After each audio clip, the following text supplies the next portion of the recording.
بسم اللہ الرحمن الرحیم الحمد للہ رب العالمین والصلاة والسلام علی سید المرسلین وعلی آلہ وصحبہ اجمعین۔ جیسے کہ آج آپ تلاوت سن رہے ہیں 7ویں پارے کی کہ جس میں سورہ مائدہ کا اختتام ہوا ہے اور اس کے بعد سورۃ الانعام شروع ہو چکی ہے۔ تو سورہ مائدہ میں جو چیزیں بیان کی گئی ہیں اس میں ایک چیز تو یہ بیان کی گئی جو آخر میں آئی ہے، اس 6 پارے کے آخر میں اور 7ویں پارے کے شروع میں، کہ ہم سے قریب اور دور کون سی قومیں ہیں۔ تو اللہ تعالیٰ نے بتا دیا کہ تم سے جو دور ہیں یا تم سے جو تم ان سے نہیں مل سکتے وہ ہے کہ جو کہ مشرکین ہیں، یہودی اور ہنود اور یہود، یہ وہ 2 قومیں ہیں جو تمہارے کبھی بھی مخلص نہیں ہو سکتے۔ تو اسی لیے قرآن کریم نے اس کی وضاحت کر دی ہے۔ تو باوجود اس کے کہ ہم جانتے ہیں کہ ہنود بھی ہمارے کتنے بڑے دشمن ہیں اور ہمیں زندہ نہیں دیکھنا چاہتے، جیسے کہ ہندوستان میں ہو رہا ہے، آپ سب جانتے ہی ہیں۔ اسی طرح یہودی اسرائیل میں کس طرح فلسطینیوں کا روزانہ خون بہا رہے ہیں، کس طرح ان کو قتل کر رہے ہیں، لیکن ہمارے ہاں پھر بھی ایسے لوگ ہیں جو بڑے شوق سے چاہتے ہیں کہ اسرائیل سے ہمارے تعلقات ہوں۔ تو یہ انتہائی افسوسناک بات ہے کہ جسے اللہ تعالیٰ بیان کر رہے ہیں کہ وہ تم سے سب سے زیادہ دور اور تمہارے دشمن یہ دونوں ہیں۔ اس کے مقابلے میں نصارہ کے بارے میں کہا ذَلِكَ بِأَنَّ مِنْهُمْ قِسِّيسِينَ وَرُهْبَانًا وَأَنَّهُمْ لَا يَسْتَكْبِرُونَ۔ تو قرآن کریم اس معاملے میں کسی کے کوئی جانبداری سے نہیں کام کرتا کہ یہ قریب ہے یہ دور ہے تو اس لیے کہ ان سے کوئی خاص تعلق ہے، ایسا نہیں ہے، بلکہ حقائق کی بنیاد پر۔ اسی لیے جو نصارہ ہیں ان کو کہا کہ اقربہم مودۃ، یہ تم سے قریب ہو سکتے ہیں، یہ تم ان سے تعلق قائم رکھ سکتے ہو۔ تو اسی لیے کہ اس میں وہ ہیں لوگ جو قسیسین ہیں، اپنے آپ کو اللہ کے لیے انہوں نے وقف کر رکھا ہے، رہبان ہیں اور تکبر نہیں کرتے ہیں۔ وَإِذَا سَمِعُوا مَا أُنزِلَ إِلَى الرَّسُولِ تَرَىٰ أَعْيُنُهُمْ تَفِيضُ مِنَ الدَّمْعِ، اور وہ جو ہے جب اللہ کی آیات پڑھی جاتی ہیں تو ان کی آنکھوں سے آنسو بہنے لگتے ہیں۔ تو اللہ تعالیٰ نے ان کی جو اچھی صفات تھیں وہ بیان کر دی گئی، باوجود یہ کہ وہ عیسائی ہیں، ان کا عقیدہ مختلف ہے، لیکن جو اچھی بات ہے قرآن کریم کبھی اس کو نہیں چھپاتا بلکہ اس کو بیان کرتا ہے۔ اس کے بعد ہم دیکھتے ہیں کہ اسی صورت میں 7ویں پارے میں ہی اللہ تعالیٰ نے کئی احکام بیان کیے ہیں، کئی فقہی احکام۔ اس میں جو ہے کفارۃ الیمین، قسم کا کفارہ بتا دیا ہے۔ تو ایک قسم تو وہ ہے جس کو لغو الیمین کہا جاتا ہے، کہ لغو الیمین کہ آدمی ویسے ہی بغیر کسی ارادے کے، جیسے عربوں کے ہاں طریقہ ہے کہ وہ واللہ واللہ کہتے رہتے ہیں ہر بات میں، اسی طرح پھر ہمارے یہاں بھی بعض لوگوں کی اس عادت بن جاتی ہے وہ اللہ کی قسم اور اس قسم کی بات بغیر کسی وہ ارادے کے کہہ دیتے ہیں۔ تو یہ تو لغو الیمین ہے، اس پر کسی قسم کا مواخذہ نہیں ہے۔ جبکہ دوسرا وہ ہے کہ جس کے بارے میں قرآن نے یہ کہا کہ ما تعمدت قلوبکم، کہ جو تمہارے دل سے پورے ارادے سے تم نے قسم کھائی ہے کہ میں اللہ کی قسم میں یہ کام کروں گا یا یہ کام میں نہیں کروں گا۔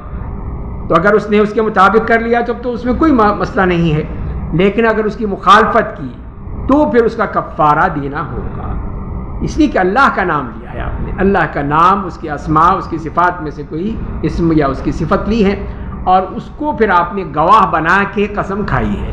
تو لہذا اگر آپ اس قسم کو توڑ رہے ہیں اور جائز ہے، خود نبی کریم صلی اللہ علیہ وسلم یہی فرماتے ہیں کہ جب بھی میں کوئی قسم کھاتا ہوں تو پھر اس سے بہتر چیز دیکھتا ہوں تو اس کو اختیار کر لیتا ہوں اور اس قسم کا کفارہ ادا کر دیتا ہوں۔ تو اس میں کوئی مسئلہ نہیں ہے کہ اس سے بہتر کوئی ہمیں حل نکل آئے، کوئی بہتر کوئی چیز ہو تو اس کو اختیار کر لیا جائے اور اس قسم کا کفارہ ادا کر دیا جائے۔ کفارہ کیا ہے؟ تو اس میں جو قرآن کریم نے جو بتایا ہے کہ تحریر رقبہ، ایک تو یہ گردن کو آزاد کرنا ہے اور اس کے بعد جو فرمایا کہ 10 مسکینوں کا کھانا کھلانا ہے یا ان کو کپڑے دینے ہیں۔ تو جو ہم کھانا کھاتے ہیں اس کے مطابق ان کو کھانا کھلایا جائے 10 مسکینوں کو، یا ان کو کپڑے دیے جائیں، اور اگر نہیں کر سکتے ہیں یہ ہے کہ اگر نہیں کر سکتے ہیں، یہ ہے قرآن کریم کی وضاحت ہے اس میں، تو پھر کیا ہوگا؟ پھر 3 دن کے روزے رکھنے ہوں گے۔ لیکن ہم کیا کرتے ہیں کہ پہلے ہی روزوں پہ چلے جاتے ہیں، اسی کے جیب سے پیسہ نکالنا ذرا مشکل ہوتا ہے نا، کہ اب 10 مسکینوں کو کھانا پلانا پڑے گا، 1000 2000 10,000 پتہ نہیں کتنے نکل جائیں گے، تو اس سے اچھا 3 روزے رکھ لو۔ تو جبکہ قرآن یہ نہیں کہہ رہا، قرآن تو کہ اگر تم نہیں کر سکتے تو پھر کرو۔ اسی لیے پھر ہمیں قرآن کے الفاظ کا خیال رکھنا چاہیے جو قرآن نے کہا ہے۔ اس کے بعد پھر شراب جوئے کے بارے میں حکم آ گیا، اس کے بتا دی کہ انما الخمر والمیسر والانصاب والازلام رجس من عمل الشیطان فاجتنبوه لعلکم تفلحون. تو وہاں اللہ تعالیٰ نے صاف کہہ دیا ہے کہ یہ شراب، جوا، پانسے اور اس قسم کی جتنی بھی چیزیں ہیں جوئے کی نسل میں سے، وہ سب حرام ہیں. اس کو رجس کہا گیا ہے، ناپاک، نجس. مطلب یہ ہے کہ اس کے اندر کام کرنا وہ بھی نجس، اس کی کمائی وہ بھی نجس، ناپاک، اس کے قریب بھی مت جانا. تو لہذا اللہ تعالیٰ نے اس کے بارے میں صاف بتا دیا، واضح کر دیا کہ یہ چیزیں حرام ہیں. اور اس کے بعد جو نئی نئی شکلیں نظر آتی ہیں ہمارے اس معاشرے میں، اسی جوئے کی شکل ہے، نکالا جاتا ہے، لوگ سمجھتے ہیں بالکل ہی پاک صاف ہے، کوئی مسئلہ نہیں ہے. اب کتنے ہی ہیں جیسے کہ لوگ بتاتے ہیں کہ جی آپ کو وہ پلاٹ خرید لیا آپ نے کسی بھی پلازے میں یا کسی بھی جگہ پہ، اپارٹمنٹ لے لیا ہے آپ نے، تو آپ کے خریدنے کے بعد جیسے ہی ہوگا اس کے بعد آپ کو کچھ پیسے ملنے شروع ہو جائیں گے. یہ کیا ہے؟ یہی تو وہ سود کی شکل ہے جو حرام قرار دے دی. کہ کس بات کے پیسے لے رہے ہیں آپ نے جو پیسے دیے ہیں اپنے اپارٹمنٹ کے، اپنے فلیٹ کے یا اپنے مکان کے، تو وہ تو آپ لیں گے جب بھی موقع آئے گا. اب اس کے اوپر زائد کس بات کی زائد کیوں لے رہے ہیں آپ؟ کیوں دے رہا ہے آپ کو؟ یہی حرام ہے، ناجائز ہے. اسی طرح جوئے کی شکلیں، اس دفعہ ہی لاہور میں ایک سننے میں آیا کہ وہ ایک انہوں نے کیا کر رکھا کہ جس کو وہ کہتے ہیں کہ جسٹیفیکیشن. اس میں کیا ہے کہ وہ جو جتنے بھی ڈیولپرز ہیں وہ ممبر بنا لیتے ہیں کہ جی آپ 50,000 روپے ہمیں دے دیں. اب ہر مہینے اس میں اضافہ ہوتا رہے گا، سود چڑھتا رہے گا. پھر اس کے بعد کسی لگا دیں گے کسی اپنے پروجیکٹ میں، یا ویسے آپ کو پیسے مل جائیں گے. اب اس پہ لائنیں لگی ہوئی ہیں، یہ وہ پیسہ مل رہا ہے. تو یہ نہیں دیکھتے کہ حرام کیا ہے، حلال کیا ہے. تو حرام کھانا اتنا آسان ہو چکا ہے کہ جدھر بھی اس کو حرام کھلاؤ لوگوں. تو یہ چیزیں جو ہے قرآن کریم نے سب اس کو ناپاک، رجس، نجس قرار دیا ہے اور اسے سختی سے بیان کیا گیا ہے. اس کے بعد پھر وہ جو شکار کا بیان آ گیا ہے شکار کے حوالے سے، تو اس میں 2 طرح کے شکار کو بیان کیا گیا. ایک تو وہ ہے جو کہ سمندری جانوروں کا شکار ہے، تو اس کی اجازت دے دی گئی. احل لکم صید البحر وطعامہ متاعا لکم وللسیارہ. تو وہ ہے، وہ تمہارے لیے جائز ہوگا کہ تم اگر کوئی سمندری شکار کرتے ہیں احرام کی حالت میں تو جائز ہوگا، وہ ہمارے لیے جائز قرار دے دیا گیا. اور صید البر یعنی کہ خشکی کے جانور ہے، وہ احرام کی حالت میں وہ ناجائز قرار دے دیا گیا کہ احرام میں ہوتے ہوئے یا حرم کی حدود میں شکار نہیں کیا جا سکتا. اور اگر کوئی کرے گا تو اس کا کفارہ دے گا. جیسا جانور اس نے کیا اسی کے ملتا جلتا جو حلال جانور ہیں ان کی وہ قربانی کرے گا تاکہ اس کا فدیہ ہو سکے. تو وہ اللہ تعالیٰ نے قرآن کریم میں بتا دیا ہے کہ اس طرح وہ شکار کے معاملے میں جو تمہیں اجازت دی گئی ہے وہ جائز ہے تمہارے لیے، جو ناجائز ہے وہ تم نہیں کر سکتے ہو. اس کے بعد پھر دیکھتے ہیں کہ وصیت کے بارے میں وصیت کا حکم دیا گیا، اور اس میں بھی بتا دیا گیا کہ تمہیں وصیت کرنی ہے. تو وصیت کا اصل معاملہ کیا ہے؟ جیسے کہ حدیث میں آتا ہے کہ وہ شخص جس کے پاس بھی کوئی بھی چیز ایسی ہے، یعنی کہ جو وہ اپنے اولاد کے لیے یا اور لوگوں کے لیے دینا چاہتا ہے، پیسہ ہے، دولت ہے، جائیداد ہے، جو کچھ بھی ہے اس کے بارے میں وصیت کرنا ہے تو وہ کر کے جائے. اس کے ظاہر مرنے کا کسی کو نہیں معلوم کہ اس وقت بھی موت آ جائے، تو وہ اپنا وصیت نامہ لکھ کے رکھے، بتا دے اس میں.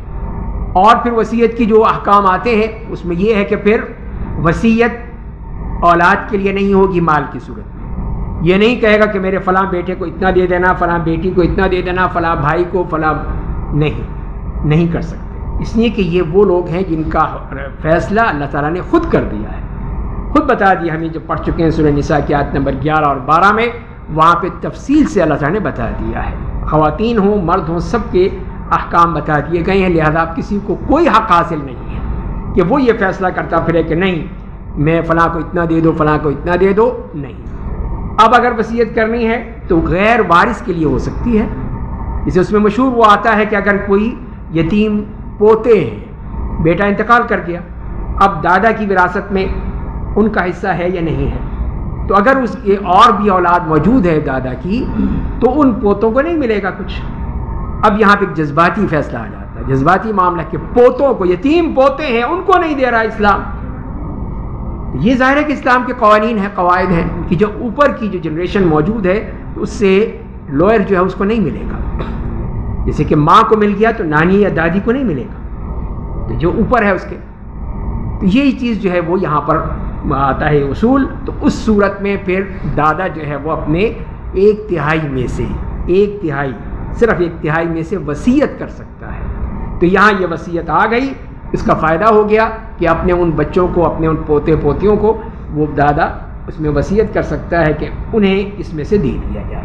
اور یہاں پر بھی اس کو ایک لمٹ دے دی گئی کہ 1/3 سے زیادہ نہیں، اس کے اندر رہ کے تم دے سکتے ہو جتنا بھی دینا چاہتے ہو. اسی طرح دوسرے بھی جو اعمال ہیں، کوئی صدقہ جاریہ کرنا چاہتا ہے کہ میرے مرنے کے بعد میرے اس پیسے سے کوئی ایسا کام کر دیا جائے جس کا نفع جاری رہے، تو صدقہ جاریہ ہو جائے گا اس کے نام سے. یا کسی بھی ایسے نیک کام کے لیے دینا چاہتا ہے تو وہ وصیت کر سکتا ہے.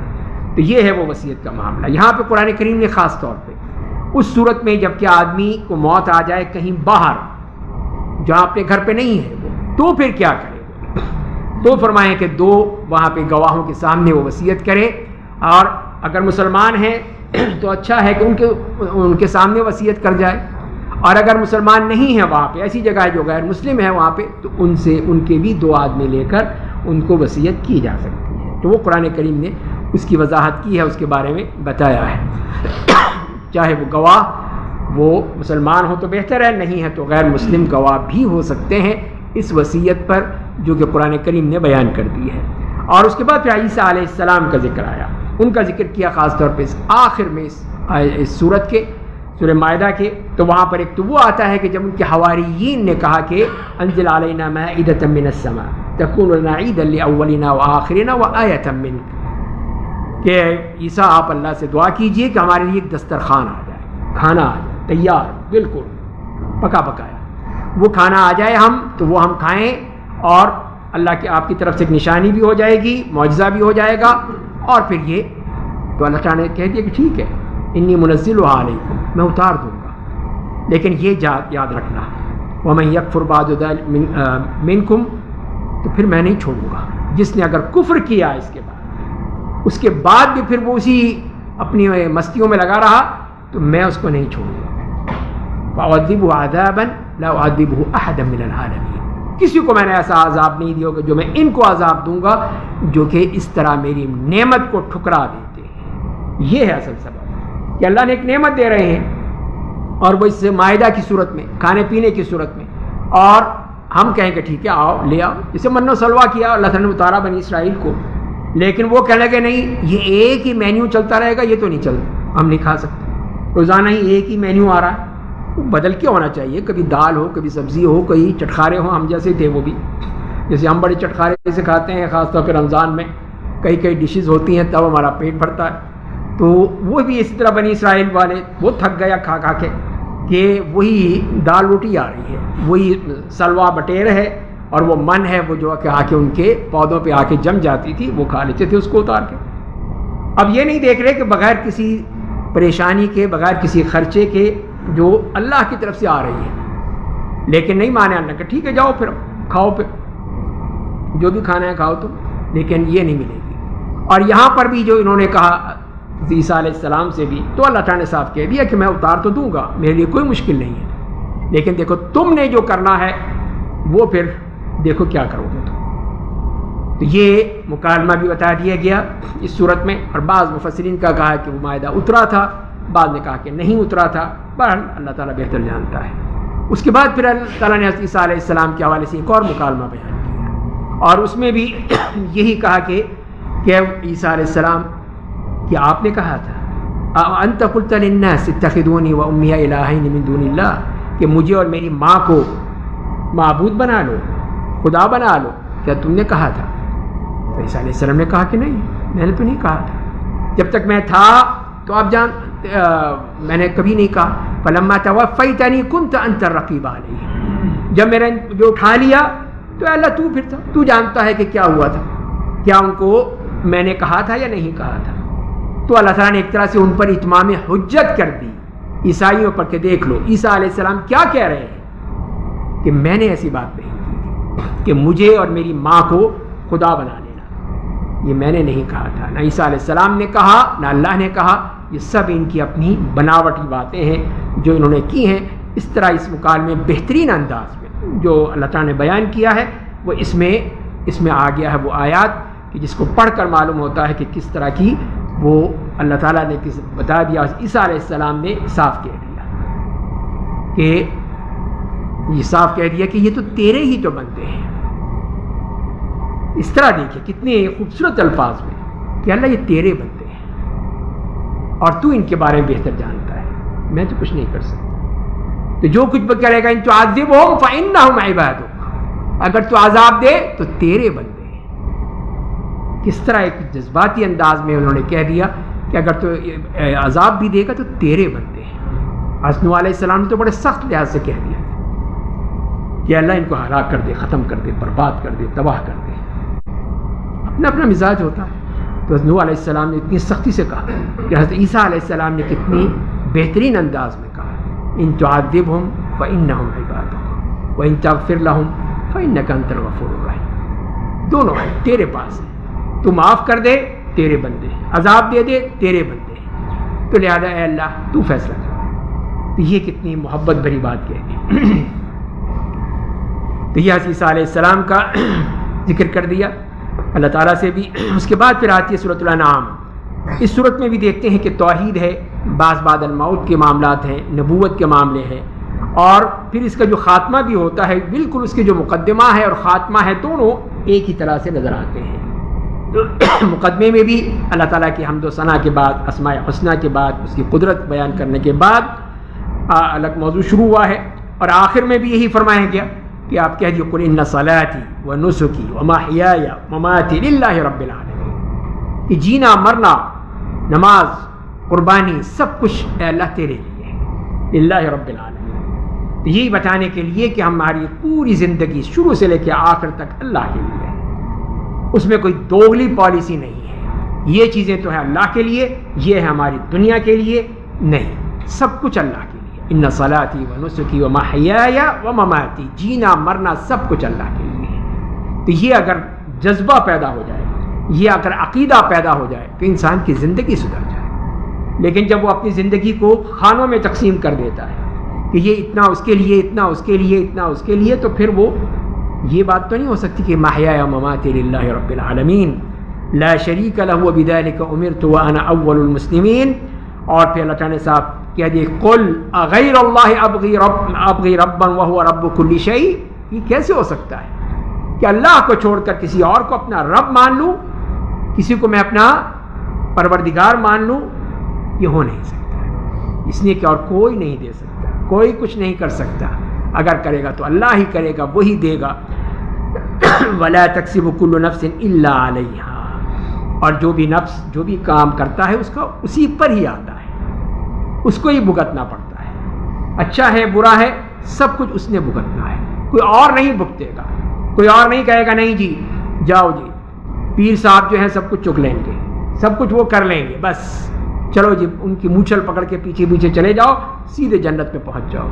یہ نہیں ہے ایسی چیز، جو بھی ہے خود کرنا ہے۔ اسی لیے اگلی آیت میں واضح کر دیا وَلَا تَزِرُ وَازِرَةٌ وِزْرَ أُخْرَىٰ، کوئی بھی کسی کے گناہ کوئی اور گناہ نہیں اٹھا سکتا۔ بیٹا کہے کہ ابا جی میں آپ کے سارے گناہ اٹھا لیتا ہوں، یا ابا جی اٹھا لیں بیٹے کے، نہیں ہو سکتا، ایسا ممکن ہی نہیں ہے۔ ہر ایک کو اپنا اپنے گناہ اٹھانے ہوں گے، اپنے اپنے بوجھ اٹھانے ہوں گے جو بتا دیے ہیں۔ ثم إلى ربكم مرجعكم فينبئكم بما كنتم فيه تختلفون، اور اسی طرح تم نے اپنے رب کے پاس لوٹ کے جانا ہے، اور پھر وہاں پہ پورا کچا چٹھا کھل کے آ جائے گا، سب کچھ دیکھ لو گے، کوئی چیز جو ہے وہ چھپی نہیں رہ جائے گی، نہ چھپا سکتے ہو نہ چھپ سکتی ہے۔ اور اس کے بعد پھر اللہ تعالیٰ نے اس صورت میں خاص طور پہ جو اللہ کی آیات کو ماننے والے اور نہ ماننے والے، معرضین، مکذبین، مؤمنین، تینوں کے حالات بیان کر دیے، اور اس میں جو نمونہ دکھایا ہمیں وہ کس کا ہے؟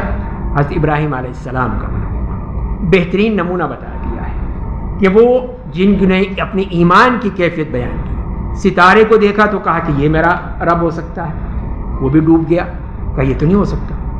پھر کون ہے؟ پھر چاند نظر آیا کہ یہ ہو سکتا ہے، وہ بھی ڈوب گیا کہ نہیں یہ بھی نہیں ہو سکتا۔ پھر سورج کو دیکھا کہ یہ کتنا بڑا ہے، کتنا زبردست ہے، کتنی تپش ہے، کتنی گرمی ہے اس میں، تو یہ ہو سکتا ہے۔ وہ بھی ڈوب گیا. کہا نہیں یہ نہیں ہو سکتے. جو ڈوب جاتا ہے جو ختم ہو جاتا ہے وہ خدا نہیں بن سکتا, وہ معبود نہیں ہو سکتا, وہ الہ نہیں ہو سکتا.